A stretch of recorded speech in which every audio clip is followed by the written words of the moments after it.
राधे राधे दोस्तों। आज का हमारा टॉपिक है जस्टिस अर्थात न्याय। आज हम न्याय की मीनिंग, टाइप्स और थ्योरीज के बारे में पढ़ेंगे। पॉलिटिकल साइंस अर्थात राजनीति विज्ञान में न्याय क्या है, इसके बारे में हम आज जानेंगे। यह हमारे यूनिट 5 का पार्ट 3 है। इसके पहले की वीडियो के लिए आप हमारे डिस्क्रिप्शन पर लिंक मिल जाएगा, आप वहाँ से जाकर देख सकते हैं। पहली वीडियो पर मैंने बताया हुआ हमारा सिलेबस क्या है, हम कैसे पढ़ने वाले हैं और आपको PDF भी कहाँ से मिलेंगे, ये सारी जानकारी आपको मैंने पहली वीडियो में दी हुई है, जिसका लिंक आपको डिस्क्रिप्शन पर मिल जाएगा। चैनल पर नए हैं तो सब्सक्राइब जरूर कर लेना, और यदि आपको जो मैं पढ़ाऊँ वो सारी चीज़ें समझ आए तो लाइक वीडियो को जरूर करना, और जो भी डाउट हो आप कमेंट सेक्शन में कमेंट करके पूछ सकते हैं, मैं सभी का रिप्लाई करूँगा। तो ये हमारा थ्योरी प्लस MCQ है, जैसा कि ये आप सभी जानते हैं।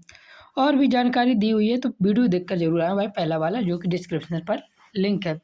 चलिए, तो पहला क्वेश्चन आपको हमारे इससे पहले के वीडियो से होगा, जो कि इक्वालिटी हमने आपको पढ़ाई थी, तो इससे रिलेटेड MCQ आंसर देंगे। समानता का सही अर्थ क्या है, इसका आंसर आप हमें कमेंट बॉक्स में बताइए, क्या सही आंसर है इसका। ऑप्शन देख लीजिए एक बार। चलिए अब बढ़ते हैं जस्टिस अर्थात न्याय की ओर। सबसे पहले हम जस्टिस का इंट्रोडक्शन देखेंगे। न्याय एक ऐसा मूल सिद्धांत है जिस पर प्राचीन काल से ही विचार होता आया है। यह केवल राजनीतिक विज्ञान की अवधारणा नहीं है, बल्कि धर्म, दर्शन शास्त्र और नैतिकता से भी गहराई से जुड़ा हुआ है। भारतीय चिंतन में न्याय को धर्म का पर्याय माना जाता है। क्वेश्चन यहाँ से पूछा जा सकता है, भारतीय चिंतन में न्याय का पर्याय क्या है, तो याद रखना न्याय का पर्याय भारतीय चिंतन में धर्म है, क्योंकि धर्म का अर्थ ही है उचित आचरण और कर्तव्य पालन। इसलिए इसे न्याय का पर्याय कहा जाता है। किसको? धर्म को। समाज में शांति, संतुलन और व्यवस्था बनाए रखने के लिए न्याय आवश्यक है। यदि न्याय ना हो तो समाज में असंतोष, विद्रोह और अराजकता फैल सकती है। अब आगे देखिए, न्याय का अर्थ क्या है। जस्टिस शब्द की उत्पत्ति लैटिन भाषा के जस्ट से हुई है, जिसका अर्थ है बांधना या संयमित करना। अर्थात न्याय का मतलब है कि व्यक्ति को अपने अधिकारों और कर्तव्यों का पालन सीमाओं के भीतर करे, ताकि दूसरों के अधिकारों का हनन न हो। इस प्रकार न्याय संतुलन की अवधारणा है। अधिकार और कर्तव्य के बीच संतुलन, स्वतंत्रता और समानता के बीच संतुलन, यह न्याय की अवधारणा है। अब आगे देखते हैं। आगे दिया हुआ है न्याय की विशेषताएं। न्याय की क्या क्या विशेषताएं हैं।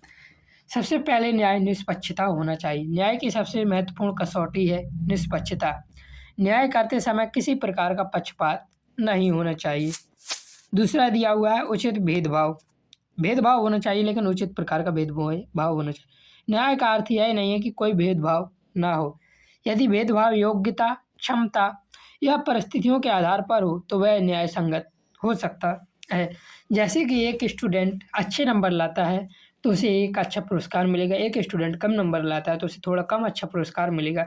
तो इस प्रकार का भेदभाव न्याय संगत हो सकता है। ये हमारे राजनीति विज्ञान में न्याय का अर्थ है।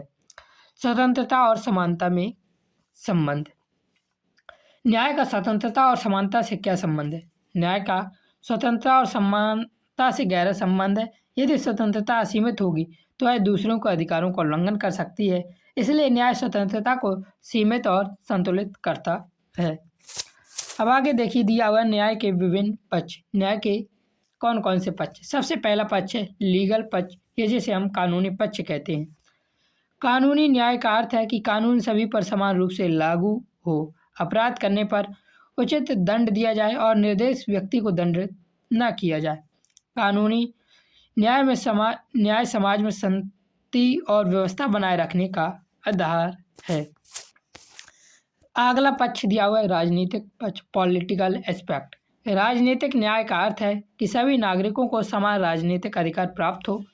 यह राजनीतिक समानता और राजनीतिक स्वतंत्रता में भी यही चीज़ें कही जाती है, जैसे मत देने का अधिकार, चुनाव लड़ने का अधिकार, संघ बनाने की स्वतंत्रता। राजनीतिक न्याय लोकतंत्र की सफलता के लिए आवश्यक है। अगला पक्ष दिया हुआ है सामाजिक पक्ष, जिसे हम कहते हैं सोशल एस्पेक्ट।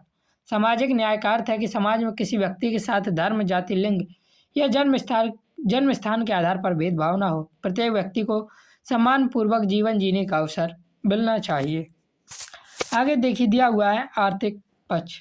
टॉपिक बहुत छोटा है, बहुत जल्दी खत्म होने वाला है। आर्थिक न्याय का क्या अर्थ है?